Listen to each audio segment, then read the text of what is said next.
welcome everyone to Contributors Assemble. So, the origin story of a super contributor is one that's full of empathy, fear, excitement, passion, defeats, and victories. It's interesting, no one's born a super contributor. They're made by harnessing the superpowers that they possess, breaking through the barriers and defeating those community villains. You know, they possess the same powers you possess, even if you don't know it. So if you want to increase your community collaboration and contributions, today we're going to help you find your superpower. Today, Contributors Assemble. Now, to help you on this journey, let's introduce some of the friends who's going to be our superheroes and who I consider to be real-life superheroes today. This is a collection, as you can see, of individuals, and PowerPoint Live is a little slow. There we go. Let me back up there. Okay, there we go. Emily, help us introduce them. He works at Microsoft. He cares about the community and helping each other. That's his gift. That's his curse. Who is he? David Warner. All right, thank you. So I'll be a part of your host today. With me, of course, is Emily Mancini. Some say that with great power comes great responsibility. At Sympraxis Consulting, she helps by teaching about both power and responsibility. She is Emily Mancini with Sympraxis. He might have the laziness of a koala, but he'll spring into action faster than a cheetah to help the community. Just don't make him angry. Hugo Smash, who's also having some internet troubles at the moment, so hopefully he'll be able to join us. Yeah, so he'll be along shortly. So let's talk about what is the Microsoft community? What really is the Microsoft community that we're going to talk about today? Well, it's a virtual home for anyone who wants to work with like-minded individuals who share the same passion without any geographic or cross-company boundaries. We want to share knowledge, learn from each other, and achieve more together. So then the natural question is, who is this for? Well, everyone, anyone and all of you, those who are interested in contributing, so everyone can be part of this community. But to be part of a community that includes contributions, you have to become a contributor. To become a contributor, you have to contribute. So the question is, what is a contribution? There's a number of preconceived notions, really, dating back to you must be a developer, you must write code, you must do these wondrous samples and solutions that only the smartest of the smartest can possibly do. Not true at all. There are so many examples of the non-stereotypical contributions that are absolutely contributions. Things like blogging, for example. Attending and supporting user groups. Perhaps you like to write documentation. The key in all of this is to find your superpower. And look, over the last couple of years, we've seen a community shift, haven't we? Gone are the perceived boundaries of I have to be in a geographic location. We have to go meet together in person. No, we are now a global community. You're able to collaborate and work with anyone and everyone around the community that is on the other side of the world, for example. You could collaborate and work together and it won't be a problem. So don't be afraid to ask others to collaborate with you. Don't ever be afraid to do that. And in fact, a good collaboration friend of mine has just arrived, Hugo Bernier. So Hugo, tell us about finding a superpower. Absolutely. Thank you, David. And I apologize for being tardy. All right. So what is your superpower? Well, you know, everybody knows like the story of the superhero that's got supernatural powers. Some have more powers than others, right? Like if you think of the man from Krypton, he's got every power known to man. But some others have only one power that makes them unique. But there's also some superheroes that they're just normal human beings, but they've developed a unique ability, often through adversity and perseverance.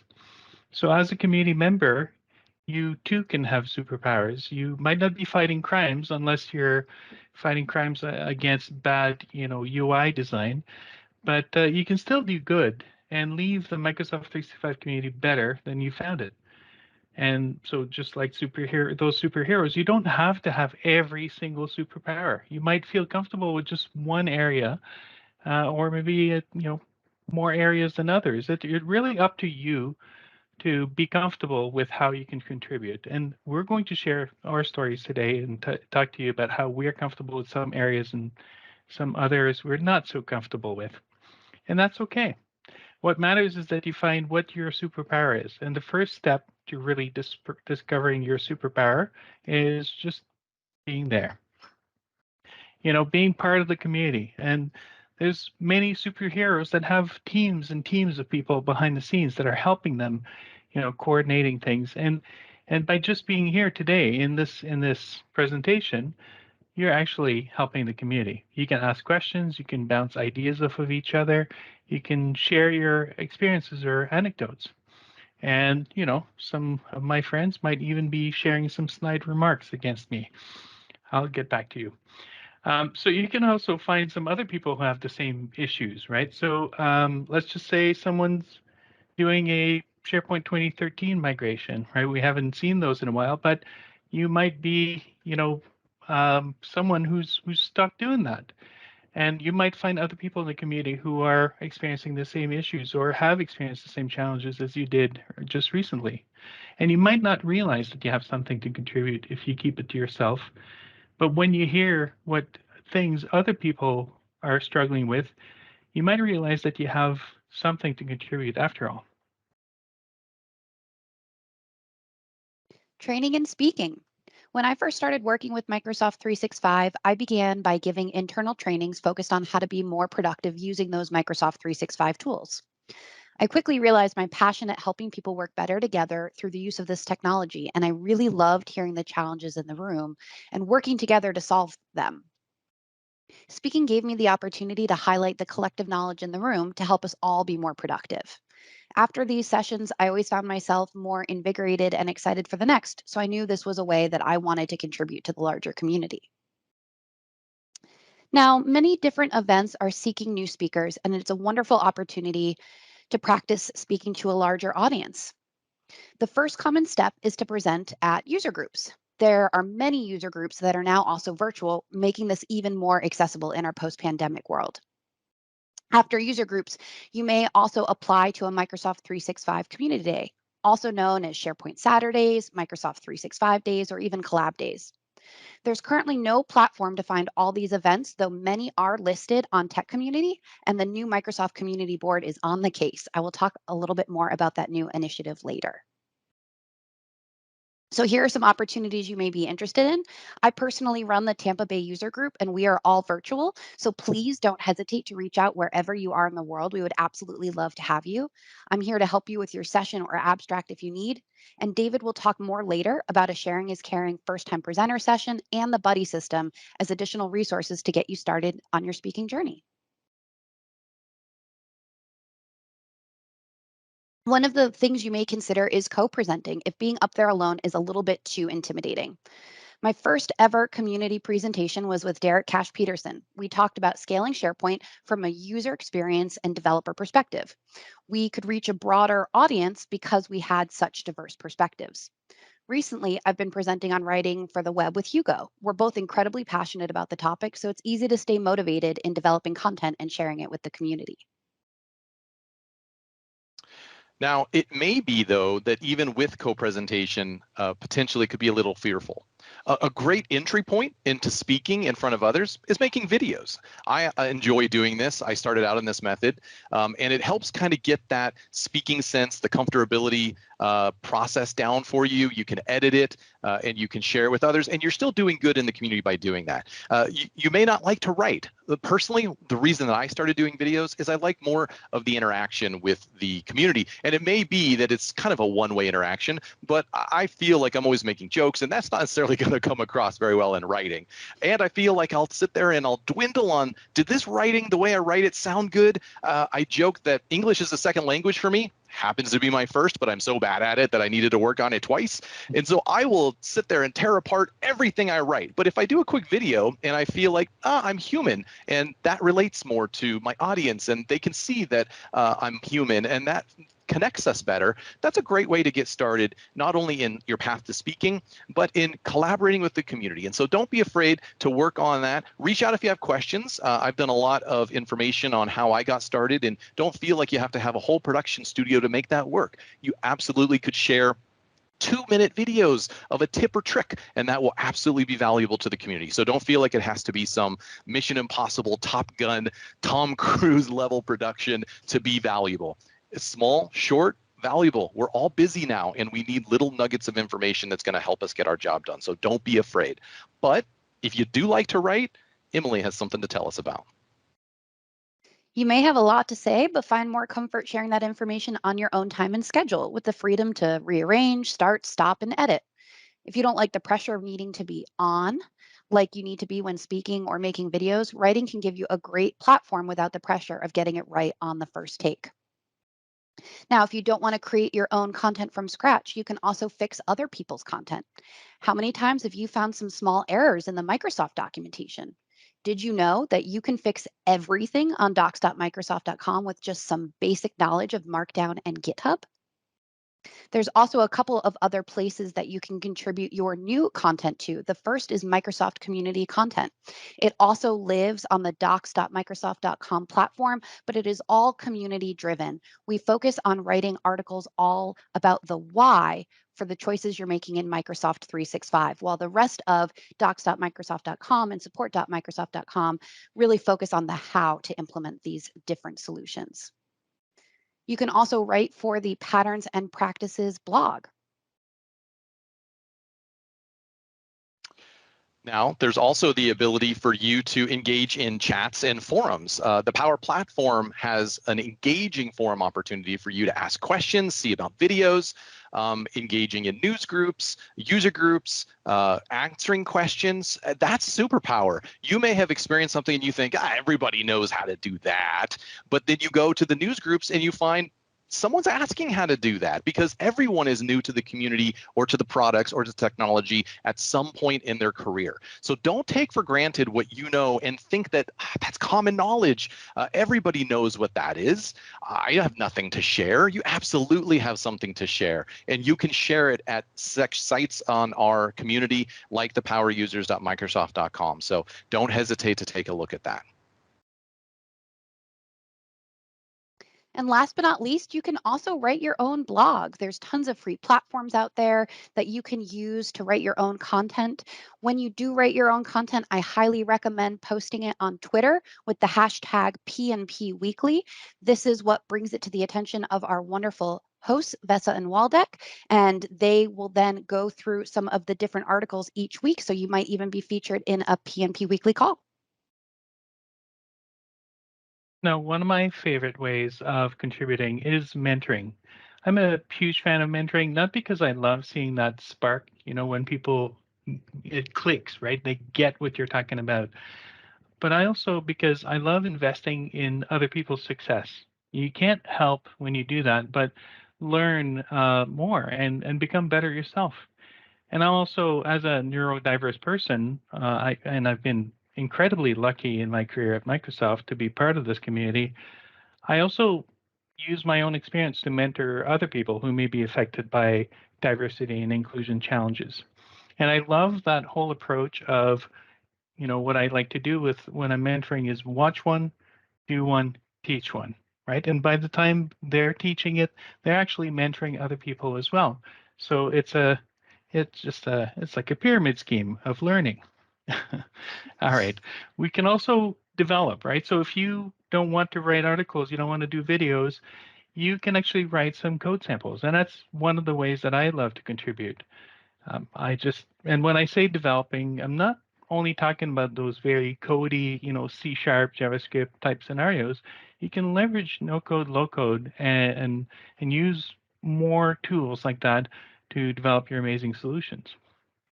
One of the first kind of samples that I contributed was kind of a very silly sample, but I was really proud of it.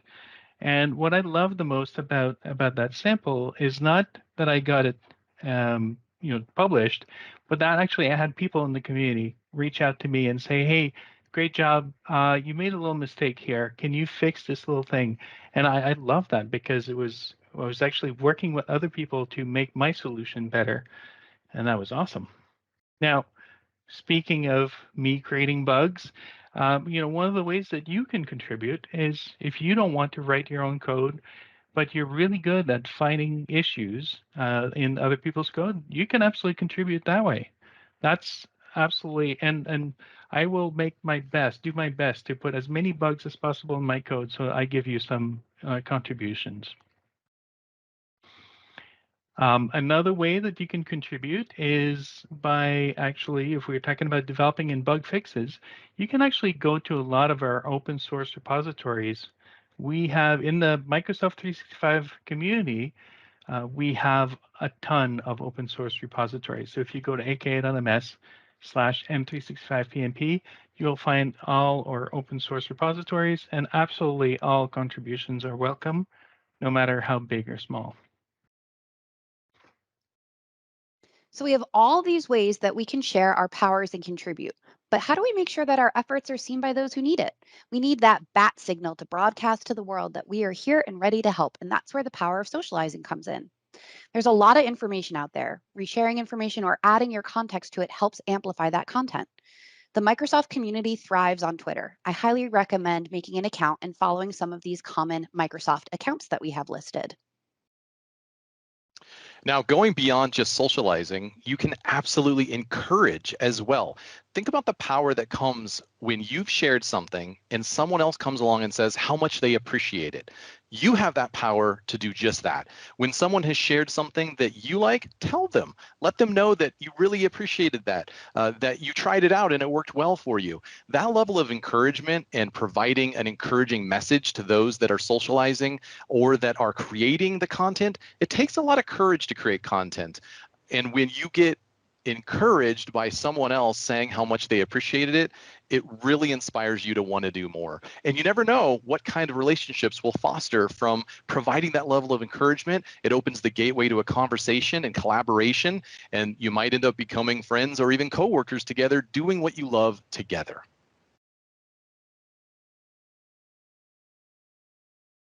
Now, when you encourage, you can also give feedback. So it's important to note that feedback is an interesting thing. Feedback can be constructive, it can be positive, but should always be nice. You never want to give feedback that is considered complaining or that you're challenging someone or telling them that they're wrong. You want to be constructive because together, that's how we achieve more. Two heads are better than one, three are better than two. And so we want to provide feedback, but you want to make sure that you're constructive with it. You want to let people know that it's a positive thing. You're looking to provide improvements, or sometimes you just see things as a different perspective. So don't hesitate to provide some of that. And you can do that by way of samples. We have an entire Microsoft sample gallery that brings together samples from all over the Microsoft ecosystem and community and aggregates them. You can go into those samples and say, I'd love to see a feature increase like this, or I'd love to be able to provide some feature additions myself, such as this. And when you provide that feedback, you're able to work together and collaborate. And again, there's safety in numbers. Now, ultimately, we've given you a lot of information on how to go be in the community, but perhaps you may feel like, I don't want to do it alone. I want to assemble with a community. Well, once upon a time, there was a lonely little boy, we'll call him David, just to protect the names of those that are innocent. He loved working in the community, loved contributing to the community, but got a little lonely. And so there was the desire to want to do more. There was the desire to want to work with others, to help others, to learn from others. And from that came an initiative called Sharing is Caring. Now, this initiative and program was born by way of wanting to provide a live, interactive, hands-on way to provide guidance and collaboration. This program is set up in our community to provide you hands-on, safe space opportunities to learn how to accomplish something. There is great good that comes from blogs and videos, but sometimes the technology moves so fast that you get to a point in one of those blogs or videos and you go, where do I go next? My experience is different from what was there. Or I just want to work with others so that if I have a question to help clarify something, I can ask it. And I don't have to be afraid that I'm in a recording of hundreds of people. And am I asking a question that I should already know? These are all the things and thoughts that go through our mind when we're working with others. This program is set up to provide those safe space opportunities, those hands-on sessions that we will walk you through how to accomplish a number of things. What are those things that we will accomplish? Well, don't look now. It's not Batman, but it's Parker. Parker is the community mascot for the M365 community, one of the many mascots that we have. And Parker is going to equip us with our utility belt. Now, think of sharing as caring as providing you all of the tools and toys that you need to be an amazing contributor. For example, you may have never used GitHub and you don't even know what a pull request is, but everybody's talking about it. We'll walk you through. Perhaps that you want to learn more about the maturity model, or you want to edit some of those docs that Emily had mentioned. You want to present on a call, but you've never done it before. The first time presenter session provides you hands-on guidance on how you can be a more effective presenter. In fact, we're going to buddy you up, if you'd like, with another experienced presenter for you to co-present together so that you never have to feel alone or afraid of doing something for the first time on your own. All these sessions, Power Platform Sample Contributor, how you can create your own Power Platform samples and share them with the world, and it can be bubbled up to adoption.microsoft.com. Amazing opportunities for you to get more involved. And the key here is that you're going to do it together with others in the community, members of Microsoft, MVPs. Together we can accomplish more, and we should never be afraid to ask each other questions or look to learn from one another. And for as long as Hugo, Emily, April, Dunham, and myself and others on the team have ran these sessions, we learn from everyone else too. We're all learning together. So never be afraid to join one of these sessions. They're absolutely free. They're scheduled multiple times throughout the months on different topics. We're always coming out with new sessions, and we want to make sure that you are empowered to do more and find your superpower in the community. But there may be some villains that may appear out there that are going to prevent you from getting involved. What do those look like? Hugo, tell me about those opposing forces of evil that we're going to combat. All right, well, let's look up to the sky here and look at what's stopping us, right? So we like to call them the opposing forces of evil.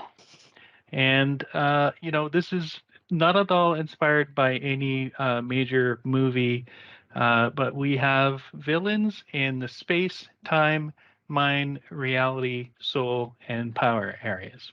And to talk to us about the space villains, why don't we pass it to Emily? So the first villain we have is the Isolator, who removes you from local communities, makes everything feel out of reach, and works pretty closely with pandemics. Now, there's a couple of different ways that you can fight this Isolator. You can create your own user group in a region. I moved to Florida during the pandemic, and there wasn't a big Microsoft community happening here, so I started the Tampa Bay user group. You could also join other user groups that support virtual attendees, which I know is a large majority of them now. You can also participate in the new Microsoft Community Board. This is an initiative that was just announced about a month ago, and they're currently opening up for board seats, but there's also monthly meetings that you'll be able to take part in, and you can voice feedback on how the community is run.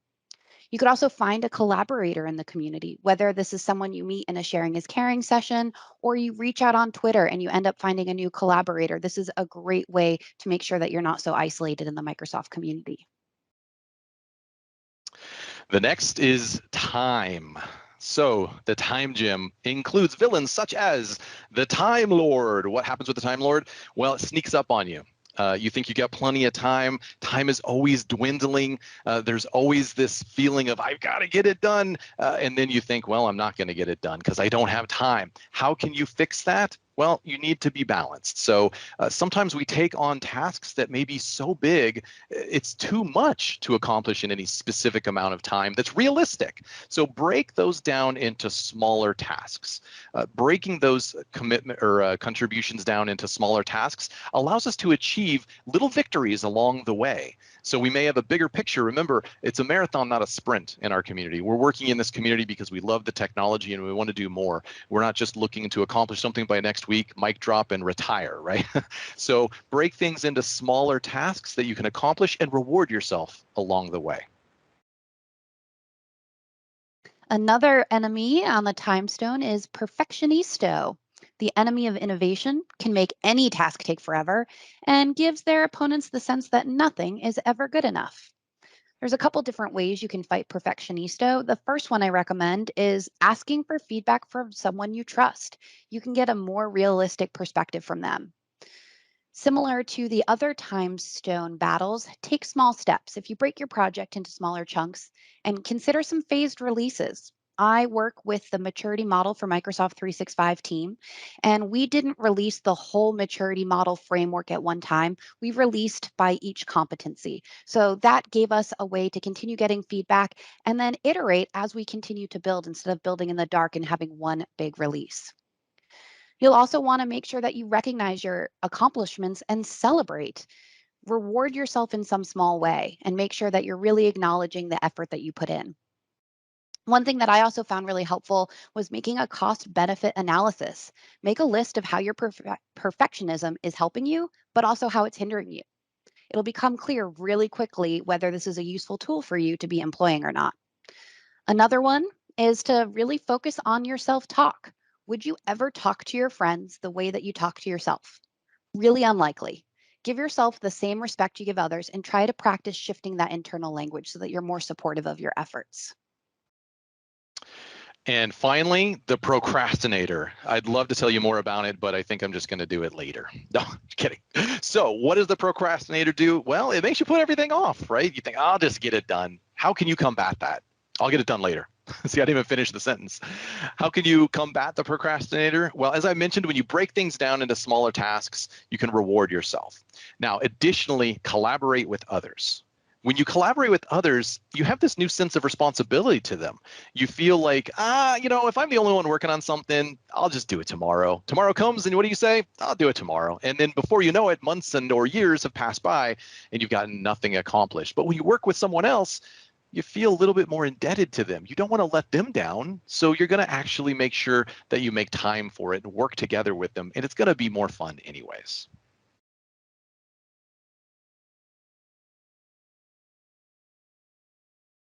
Right, the Now, Mind Stone.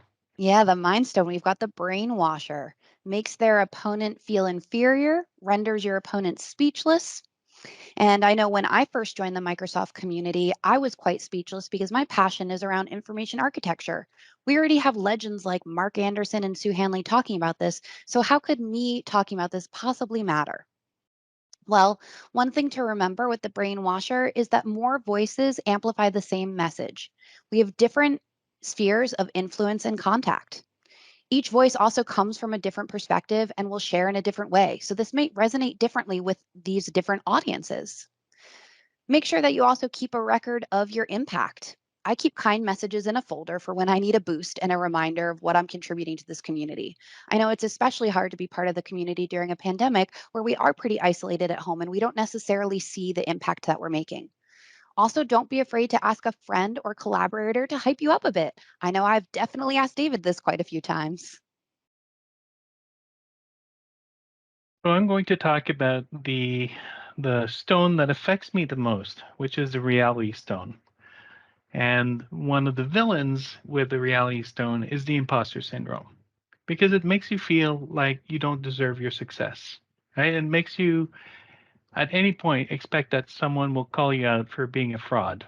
In fact, I remember when I first joined Microsoft, I realized how little I knew and how much I had to learn. And every time in the first few weeks that my phone would ring, I would think, that's it. They figured out I don't know anything and they're calling to fire me, right? And that's actually You're not alone if you feel that way. I know I'm not alone if I feel of feeling that way. Let's talk about how we can fight the imposter. Well, the first thing is you should know that it's normal.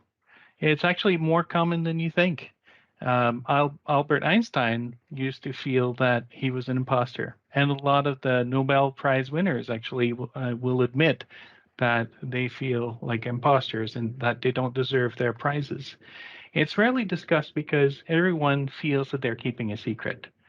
So if you're feeling like that, remind yourself of what you've accomplished. Right? Again, look at all the cool stuff that you've done.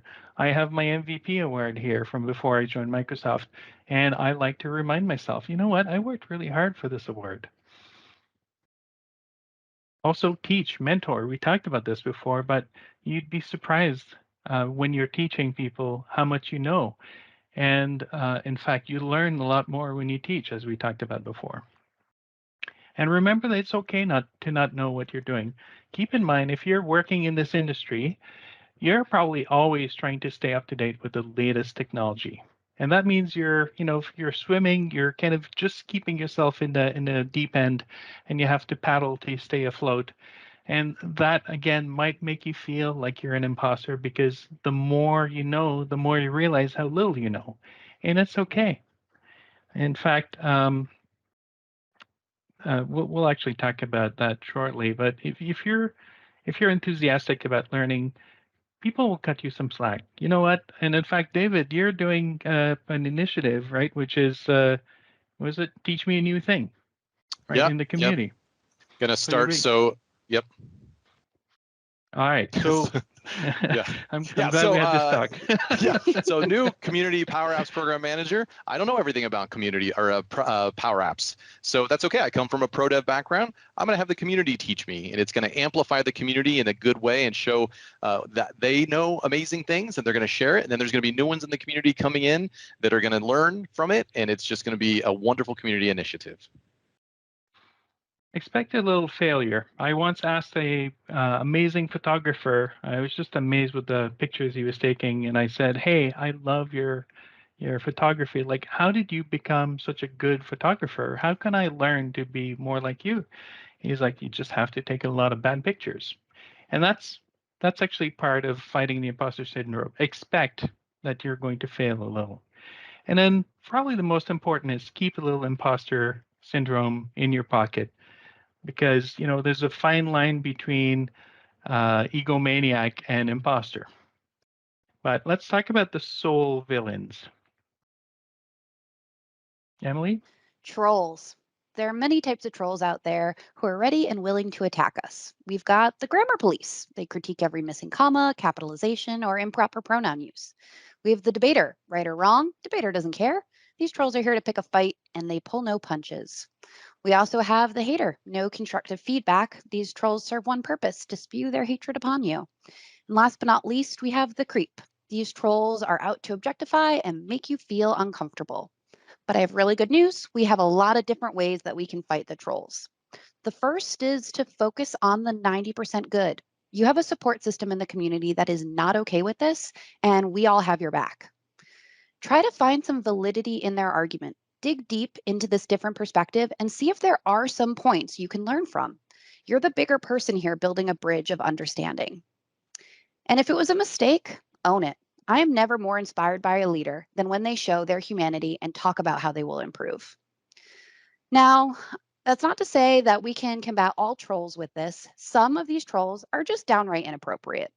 Draw a professional boundary and escalate the issue via the Microsoft Code of Conduct. If you're experiencing this in any of our open source initiatives, you can reach out to that repository owner. There's always someone here to help you and make sure that you're getting the respect that you deserve in this community. All right, we've seen a lot of villains. I'm almost exhausted from talking about all this negative stuff. In fact, that's our next villain, the power drain. Right? So it's this villain that makes you work on things that you don't want to work on. Right? So it decreases your powers by wasting it on unnecessary things. And for example, you might be working in a government environment, so you don't get to see all the cool features because you don't have all the features don't get rolled out to GCC. Or maybe you're working on a old SharePoint migration and you feel like this is such a waste of your time. So how do you contribute when you have the power drain affecting you? Well, one of the ways that you can fight the power drain is by user contributions to flex your creative muscle. Like again, if you're on a GCC client, you can actually create your own non-GCC environment and you can test all the new features before they become available in your tenant. If you're working on a old SharePoint migration, you can focus on your passions, or you can create some tools that help you make your job easier. So focus on your passions, and that'll help you fight that power drain. All right, so we've talked about all the villains, but let's talk about the benefits, or I don't know why we call it the boons, but we decided to call it the boons. And that was part of our original pitch, I think. So one of the boons that you have is that, well, actually, you'll make new friends. David, April, Emily, and I, we didn't know each other until we started contributing to each other. And like David said earlier, like he actually reached out to both April and I, and he's like, hey, I have this idea for a sample, but I don't know every area of the sample. Would you be willing to work with me? So you'll make new friends, and um, just ask them to join forces. Find the people who have complementary superpowers, and then join forces. Combined superpowers will lead to the best results. You'll also get expanded knowledge. As you push yourself past your comfort zone and potentially collaborate with others along the way, you'll inevitably learn new things. I don't identify myself as a developer, and a lot of our Sharing is Caring team are developers, so I learn a lot from them often. Microsoft 365 is continually changing, and being involved in the community helps you keep your finger on the pulse. No one can know everything, but by expanding your network, you will have a list of people who are ready and willing to help. And lastly, you can get recognition. You do great work, and it should be recognized. And you may even find that it leads to that job of your dreams. It may lead to something bigger. Sometimes, though, it may feel like, well, how do I get recognized, though, when I'm doing all this great work? Is there a prescriptive method? Absolutely. There is a new recognition program in the Microsoft community that is here to provide clarity and celebration and recognition for what you're doing, celebrating it in a formal and official and accredited capacity. So we've partnered with Credly, and you may say, that sounds familiar. Credly is the same engine that runs the Microsoft certification badges. They are going to provide you community contributive badges for doing very specific work in the community. Now, this is very cool because you can associate it to your LinkedIn profile. You can share it on Twitter, LinkedIn. You can put it on your website. You can put it on your fridge. I do that as well. You want to be recognized for the work you're doing, and we want to recognize you. There's no cost. We do need you to opt in, though, aka.ms/M365PNP-recognition, and we'll start tracking the different areas of contribution you're doing, whether you're a presenter, a blog writer, you're contributing to samples, you're working on the user platforms and the Power Platform sessions and all of those different opportunities of contribution. But we want to formally and officially recognize and celebrate the work you're doing. And this is one of the first ways in which we're going to do that. And it's really been very well received by the community. And it's great and inspiring to see those that are achieving more and getting excited about being recognized. And really, that's what it's about, is showing celebration for all the amazing work that you're doing. So we encourage you to opt in. And along the way, you might even become an MVP. And, the goal may not necessarily be to become an MVP, but it's funny that along that journey of contribution and recognition, you find that Microsoft takes notice. And of course, the goal may not be to become an MVP and or trying to be an MVP, but because of the contributions you do, you get recognized as an MVP. So we encourage others to reach out for this, as well as ask questions if they have. Sometimes it can feel a little confusing, so don't hesitate to reach out. Emily is the current MVP. Hugo and myself are former MVPs, now working at Microsoft, and there's a huge conglomerate of people that are here to help and answer questions. All right, so today we discussed how everyone has their own superpowers, right? So how everyone can bring value to the community in their own unique ways. We talked about some of the villains that prevent you from contributing and how to fight them. And fighting villains alone sometimes can be hard. And sometimes there's battles that really only you can fight. But don't forget that there's a community of people out there that want to see you succeed, and that together we're so much stronger. So find out your superpower, start contributing, and find out your own and beautiful origin story and share them with us. We want to see them. So go out there and use the hashtag M365 origin story and let us know what your origin story. We can't wait to see what you're capable of. Thank you, everyone. Thank you all for attending.